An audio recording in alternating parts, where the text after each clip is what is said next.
Hi everyone, this is Yuki, also known as Psychic Otaku 182, and this is my channel.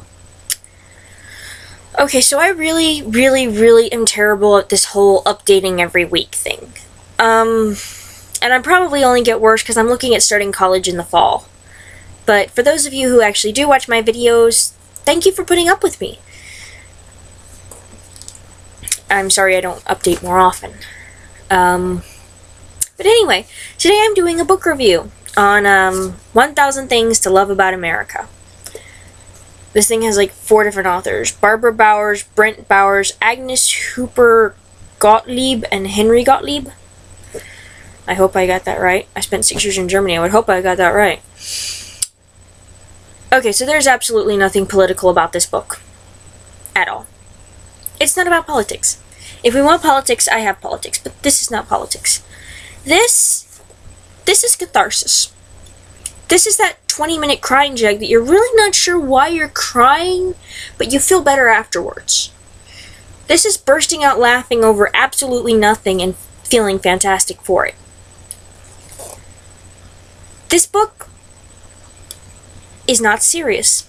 Some of the things in here are, I mean, like the Special Olympics, the Vietnam Veterans Memorial. Some of these are actually very serious things. But ultimately, this book is just sort of a reminder that no matter what the politics, no matter what the worldview, no matter what is wrong in our country, there is still something to love. And you're not going to agree with all of these. I mean, I personally could live without soap operas. Although considering some of the shows I watch, they're just really fancy soap operas. I mean, considering I watch Doctor Who and Supernatural, where they routinely have people just come back from the dead. Yeah. If that's not a soap opera thing, I'm not sure what is. You know, but some of these I don't agree with. Some of these I do. That's not the point, though. The point is that there are going to be some things in here that you do agree with. There's going to be some things in this book that you read and you're like, oh, I've never thought about it like that. Or, yeah, that is awesome. You know? I personally classify this as a beach read, or a traveling read. It's not something that requires a lot of thought to read. If you can read Twilight, you can read this book. I'm sorry, that was mean. My point is that it's not a hard book to read.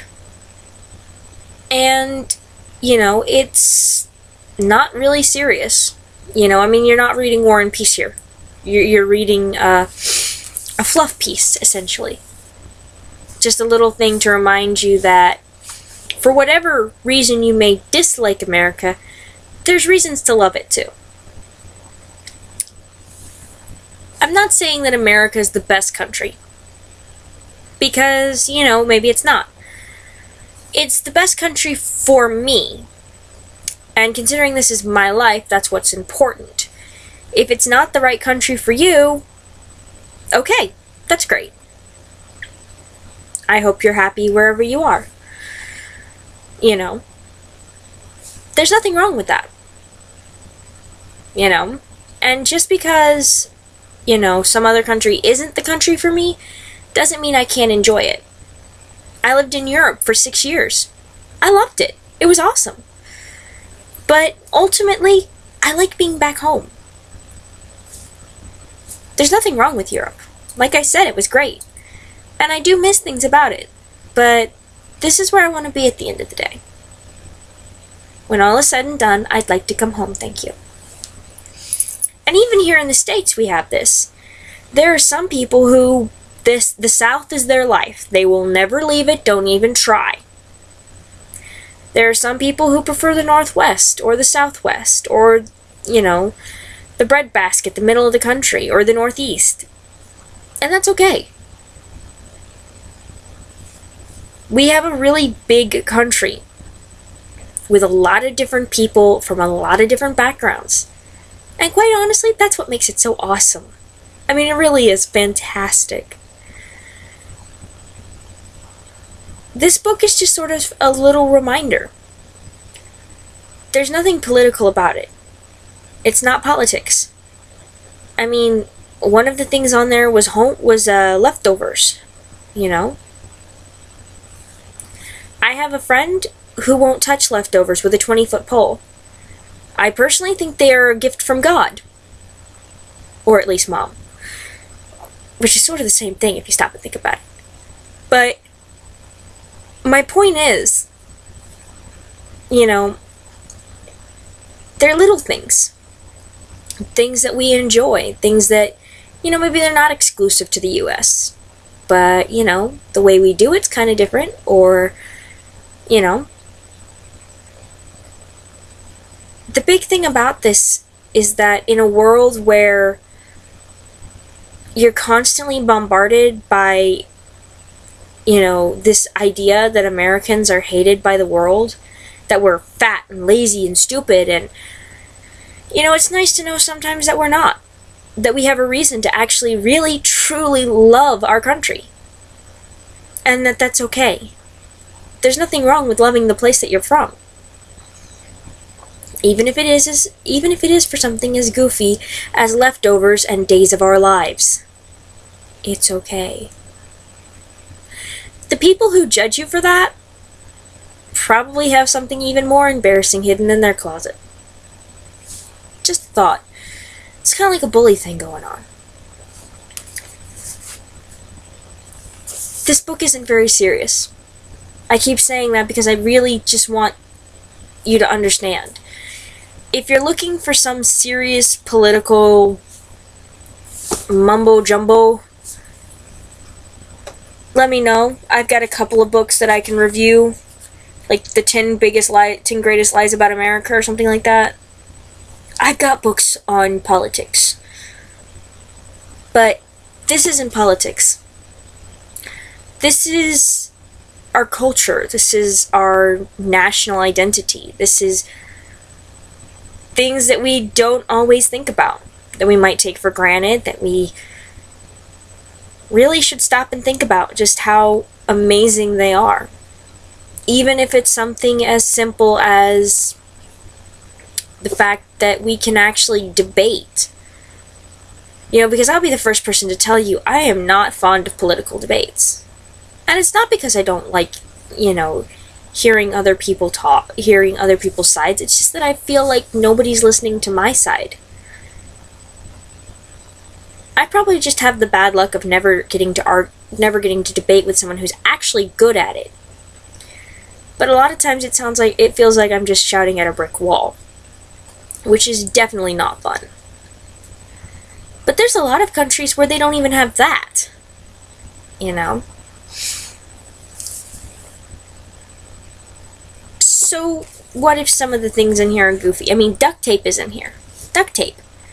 Although, when you consider the amazing number of uses that duct tape can be put to, I can kind of understand that. But, ultimately, the point is that these are things that, love them or don't love them, they kind of help make us who we are. They give us a common ground. Love them or hate them, we've all sat and watched a soap opera because it's the only thing on TV and it's kind of like a train wreck. You just can't look away. We've all listened to people that we love talk about the Super Bowl or the Indy 500, even if we don't necessarily care about sports ourselves. And we've all gotten that goofy little ditty from Sesame Street stuck in our head. These are just things that bind us together, that give us common ground. So I don't necessarily agree with your politics or your religion. But guess what? We both like apple pie.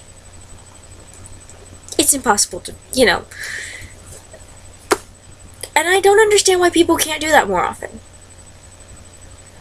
I have friends who are atheists. I don't necessarily agree with them. I consider myself a non-denominational Christian. I refuse to be pigeonholed into a certain denomination of Christianity. But I do believe in God and I do believe in Jesus Christ. My thing is, the fact that I believe in God doesn't mean that I can't get along okay with a friend who's an atheist or a friend who's gay. Because I don't talk to them about religion or sex.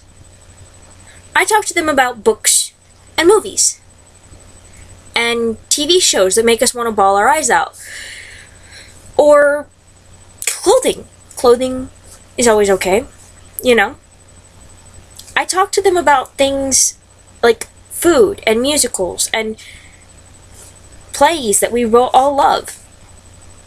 And ultimately, it doesn't matter that one's gay and one's an atheist or anything like that, because that's not what being a friend is about anyway. A lot of people would find that they can get along with people that they don't like if they stop looking at the thing that they don't like. If you and your friend have different political views, just don't talk about politics. It helps. You know, there's no reason to say that, okay, there's no reason you can't say, I agree to disagree with you. Now, do you want to go catch this movie? It's not hard. It's not rocket science. And this book just kind of highlights that for me. You know, because there are people whose political views I don't agree with, who would, you know, who make excellent conversation partners. I love talking to people. I love talking to new people, which is so strange because I usually say I'm not a people person. But I meet the coolest people when I'm traveling. And I love talking to them. It's awesome. But anyway, so I'm going to bring this video to a close. But if you get the chance, I really do suggest you read this. I bought this a couple years back on a trip to DC. And I thought it was fun. I read it on the way home. It was just, you know, it was great. So, 1,000 Things to Love About America. Actually, I think it's 1,001. I think there's, like, somewhere in the middle of the book, I think 1,001 is in there, and it's, like, random craziness. But anyway. So, questions, comments, suggestions, leave them below, and, yeah. So, later.